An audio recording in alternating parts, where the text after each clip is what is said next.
there is something as well about opposites attract. We're often quite literally searching out to try and find the other part of us that fits and makes us more complete, more whole. But of course, these unconscious processes are not something we realize or recognize. In their book,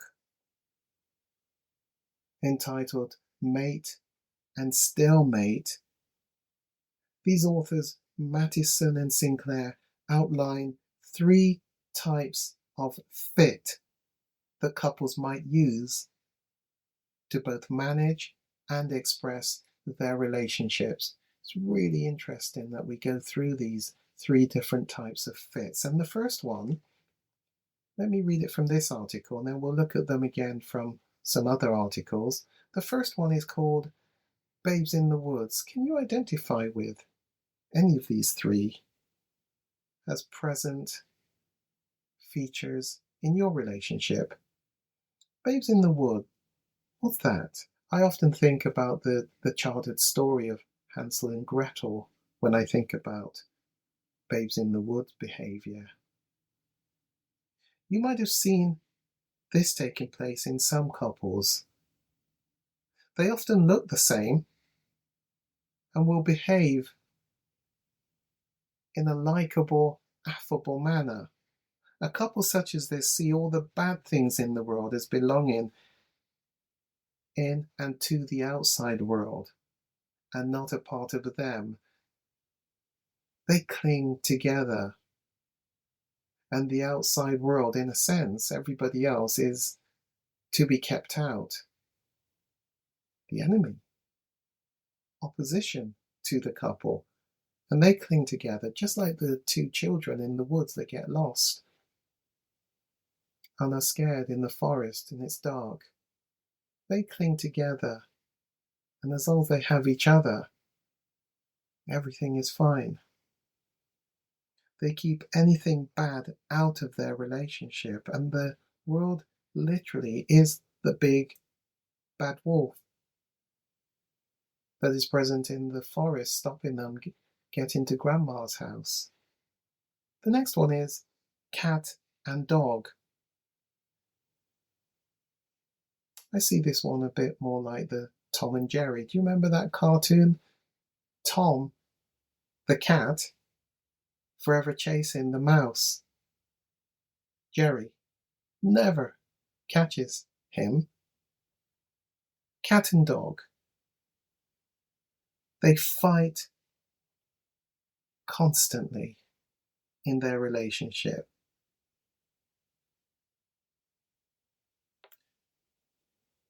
Many of us don't really know that book, Who's Afraid of Virginia Woolf? But the cat and mouse is demonstrated very much in that book. It's characterized by anger, rejection, and a host of other destructive emotions. Both are only conscious of the bad in each other, and their lives seem to be like a war zone.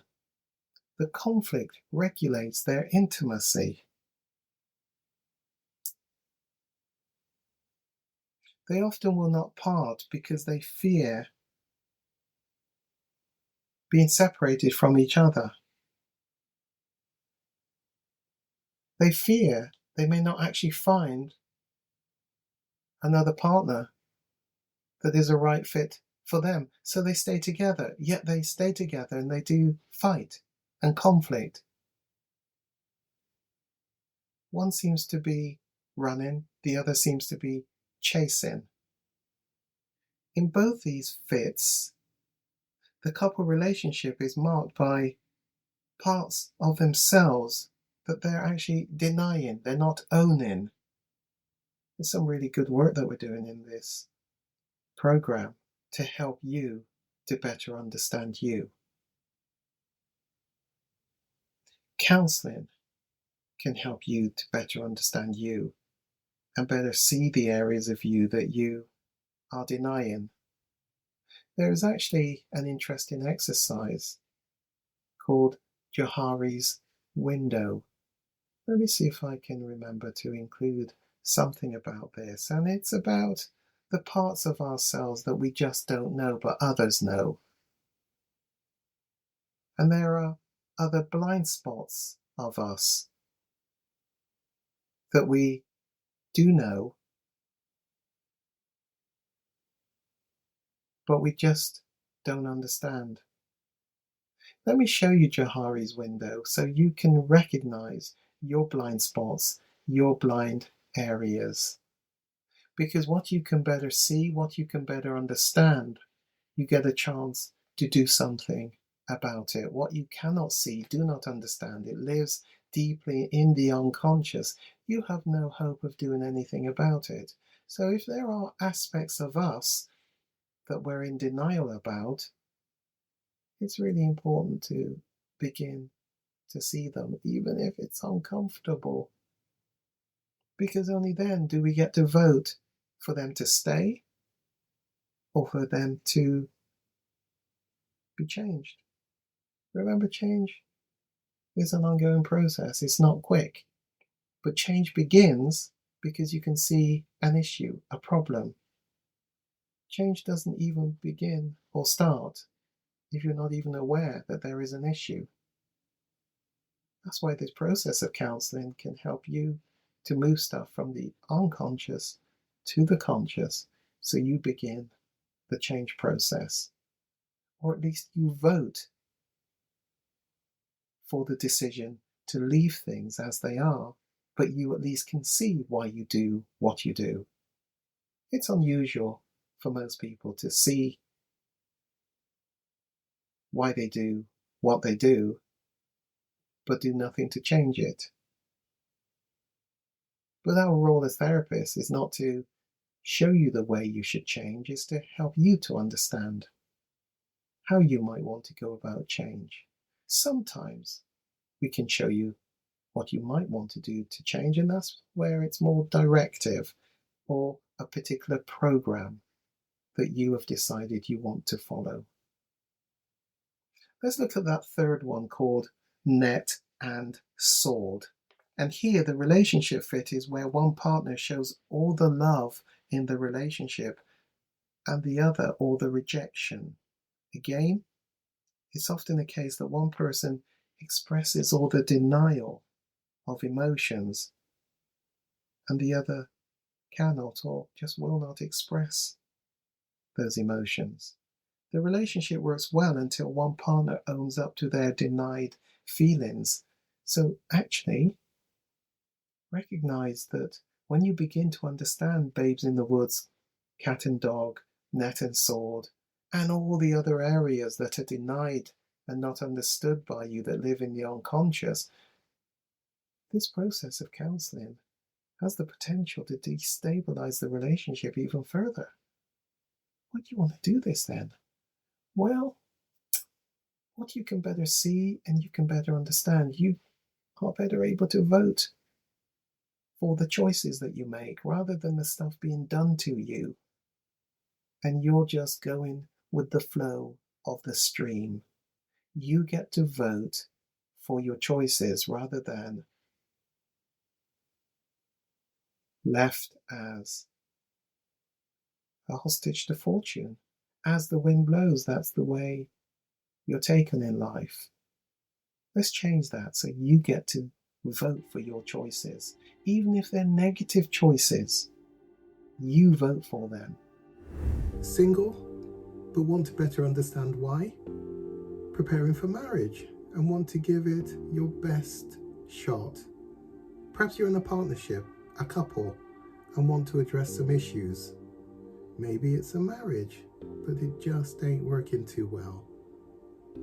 Are you a couple, but know it could be better? Consider a diagnosis, a form of MOT for the relationship. Want to limit passing on the stuff to the children? Because we know that childhood development really does impact the shaping of us and how we go on to do adult life. Want to maximize the quality of your relationship?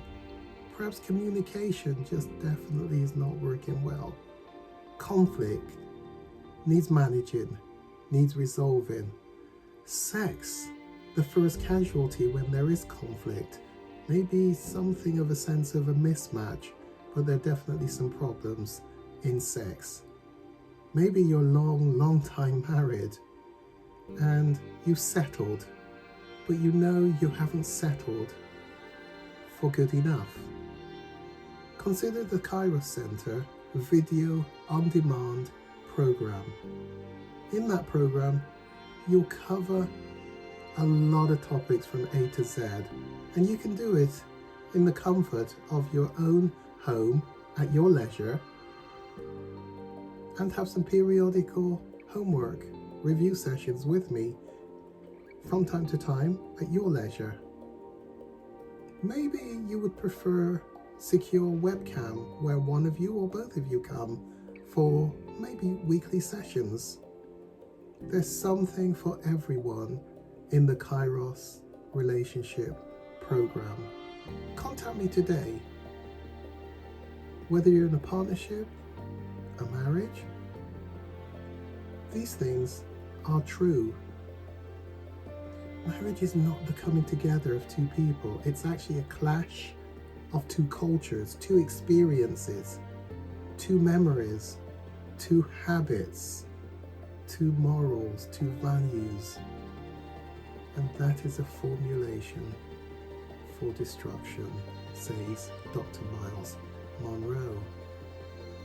Also, Dr. Creflo Dollar has said, marriage is the place of our healing. Don't leave it too quickly. And if I add a little bit extra to that, you're destined to repeat the problem. So why not work through this partnership in order to address the issues, which is more about me than the other person, and then make an informed decision about what you do for the future of the relationship. Send me a message.